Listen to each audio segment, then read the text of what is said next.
ายดีข้าพเจ้าพวงมณีพร้อมด้วยข้าพเจ้านางขอนสมัยคุณศิวิไลแม่นแล้วเนาะพวกข้าพเจ้าทั้งสองจะมาสัมภาษณ์พ่อเฒ่าที่อยู่ในกลุ่มหัตถกรรมจักสานอยู่บ้านไงเหนือเนาะเพิ่นได้ผลิตบ่ว่าจะเป็นตังหรือว่ากระตากระบุงเนาะผลิตใดหันนี่มีหยังแดเนาะที่เฮา ผลิตไหลในหนึ่งในอยู่กวาด อยู่กวาดในค่าย25,000เนาะ เออ ก็อันเนาะอันนี้ใส่เวลาซ่านหันจักมือ มือนึงว่าจะในหาฮุกอันใดอยู่ 6อัน ช่วงนี้เดี๋ยวก็กับหดเขาเดี๋ยวก็อยู่กวาดอันนี้เนี่ยราคาเดียว ราคาเดียว25,000เออ อันนี้2ปีเนาะ 2 ปี 2ปีอันนี้25,000 อืม อันนี้ซ่านจักมือจังได๋ อ๋ออันนี้เนี่ยบ่เกินชั่วโมงหนึงก็เลี้ยวแล้ว ตังว่าเด้มีจักขนาด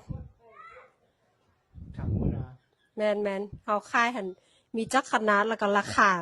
มี ขายแนวใด มี3ขนาด มี3ขนาด ขนาดหนึงนี่หนากว่างันจักเส้น ขนาดหนึงหน้ากว้าง32เซน 32เซน ขนาดหนึ่งใน30 เซน30 เซน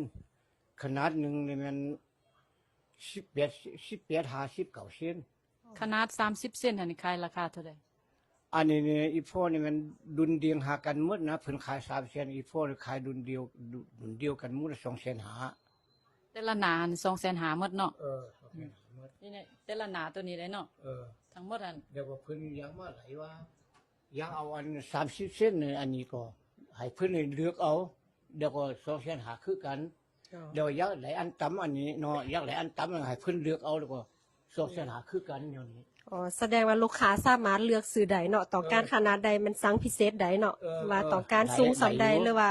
หนากว้างสำใดมันเฮาสามารถสั่งเป็นพิเศษใดเนาะในนั้น ได้ คันว่าหนากว้าง30เป็นราคา3เซนกิฟเนาะแต่ว่าคันว่าหนากว้าง18เซนเป็นราคาจะลดมาตึมแม่นบ่ หน้ากว้าง30 เซนก็ราคาสำหันนะ2 เซนหานี่ละ อ๋อ ราคาเดียวกัน ราคาเดียวกันหมดแต่ว่า ราคา ผู้ที่มาซื้อขึ้นกับผู้ที่มาซื้อว่าเลือกเอาที่เอาอันใดก็เดี๋ยวราคาจะคือกันแนวนี้นะ หนากว้าง30กับ32เซนแม่นราคา2เซนหาคือกัน เดี๋ยว ขั้นตอนการผลิตนี่อันหน่วยหนึงนี่ใส่เวลาจักมือ โอ้หน่วยหนึ่งเนี่ยใส่เวลาสานนี่เนาะ3 มื้อนี่มัน2 หน่วยเดี๋ยวมันไหลอยู่อันนี้ก็เฮาเฮ็ดครบไว้แล้วเนาะเฮาเฮ็ดครบไว้เดี๋ยวก็มีแต่เอาตอกเนี่ยไปเสียนำเดี๋ยวก็มาสานอันนี้3 มื้อนี่2 หน่วยนี่ไหลอยู่ แสดงว่าเขากะเกี่ยมไว้ก่อนแล้วก็มาซานอันตัวจริงคันนี้3มือต่อ2หน่วย อายุการใส่งานของสินค้าเฮานี่คือ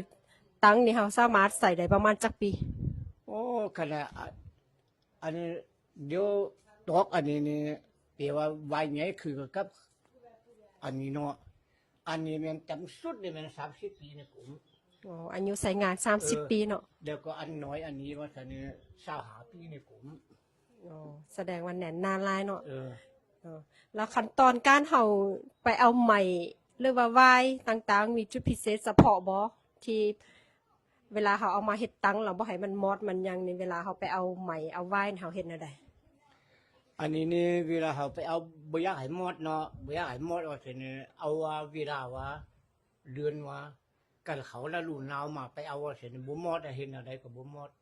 กันเก่าเขาแล้วลูหัวเนาะใบมันดุนเนาะใบดุนว่าจะเนี่ยไปเอามาจะเนี่ยอันเก๋จะทนไหนอันอ้วนเนี่ยมันหมดหมด แสดงว่าเขาตัดวายอันช่วงฤดูหนาวเนาะมันจึงบ่มอดเนาะ ฤดูหนาวช่วงฤดูหนาวถึงแต่อันนี้นี่บ่แม่นอีโพนี่แม่นบ่ได้ซื้อวายหน่อยวายใหญ่อีโพบ่ได้ซื้ออีโพมือเอาเอง วายนี่มันคุดขนจากของบ้านเฮาเองเนาะ คุดขุนจากอันท้องถิ่นเฮานี่ เป็นทรัพยากรของบ้านเฮาเอง อืม ระยะพันมานี่ก็เฮาเดี๋ยวนี้ครับปัจจุบันนี้เฮามีสินค้าทั้งหมดประมาณจักหน่วย ทั้งอ่ะ แม่น เดี๋ยวนี้ขายไปเดี๋ยว31 หน่วยเดี๋ยวก็เดี๋ยวยังมีไว้75 หน่วย สินค้าพร้อมส่งอย่าง75หน่วยเนาะถ้าหากว่าลูกค้าทางไกลเขาติดต่อมานี่สามารถสนองได้75หน่วยช่วงระยะนี้เนาะ เจ้าสามารถ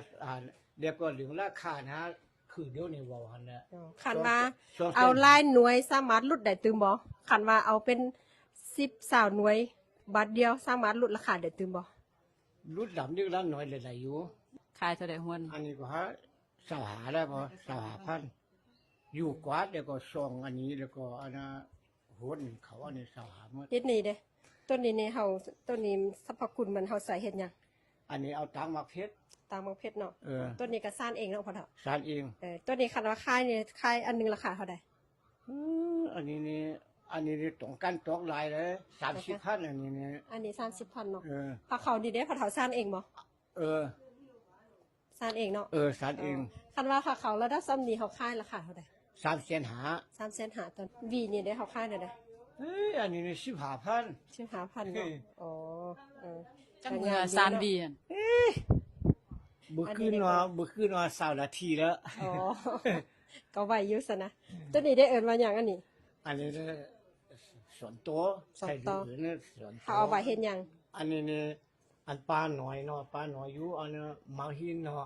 อันนี้เขาเอามาใส่ดีๆเอามาหินโกมาแล้วเขาปื้ดทางไต่ขึ้นเมื่อเรายกขึ้นมานี่บาทหนึ่งก็10-20ตัวก็ไหลได้อันนี้ โอ้ ส่วนตัว ลูกค้าผู้ใดสนใจอยากได้สินค้าที่พ่อเฒ่าเพิ่นเฮ็ดด้วยสิไหมลายมือของเพิ่นเองเนาะพ่อเฒ่าเพิ่นอยู่บ้านไงเนื้อเมืองบุญเนื้อแขวงพงศลีทานใดสนใจอยากได้ตังวายเนาะส่องเปหวดผักเขาแล้วก็บีอันอื่นๆเนาะที่พ่อเฒ่าเพิ่นเฮ็ดได้ก็สามารถติดต่อมาหาเพิ่นได้เนาะ เจ้าแม่นแล้วสามารถติดต่อมาหาทีมงานหรือว่าเบอร์บ่เท่าเลยเนาะ 030 27 543 543 89 ท่านได้ต้องการสั่งซื้อแมันสามารถสั่งซื้อนำพะเทาหรือว่าทางทีมงานเฮาใดเนาะขอขอบใจเด้อ